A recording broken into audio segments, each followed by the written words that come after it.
Now live from the RISD encampment here in downtown Providence. Caitlin, what can you tell us? Well, John, these RISD students are continuing here outside of the Washington Place building in support of Palestine.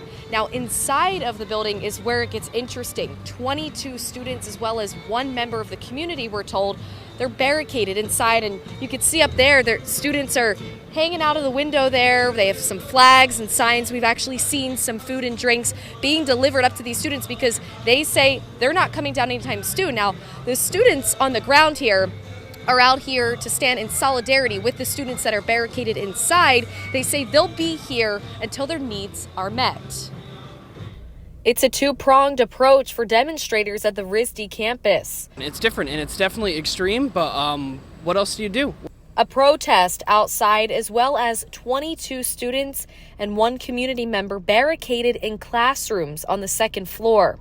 It began around 9 o'clock in the morning Monday when 24 people sat in the Providence, Washington building and refused to leave, before escalating to them barricading themselves in rooms, and that's where they've been since.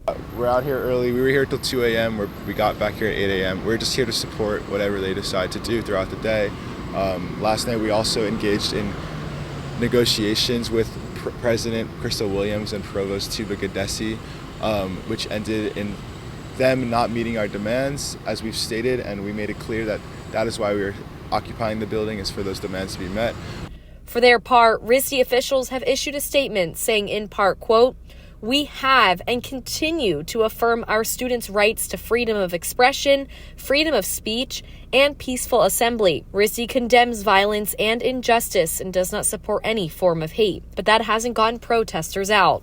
We are trying to stick by our demands as firmly as possible. Those demands: total fiscal transparency of RISD's investment portfolios, divestment from companies that students say fund Israel's war effort, establishing a student oversight committee for future investments, and a public condemnation of the Israeli occupation of Gaza as a genocide. This is what our country's founded on. This is what happened in 1968 with the Civil Rights Movement. This is how we have always gotten rights in this country. Protest is the lifeblood of the American democracy.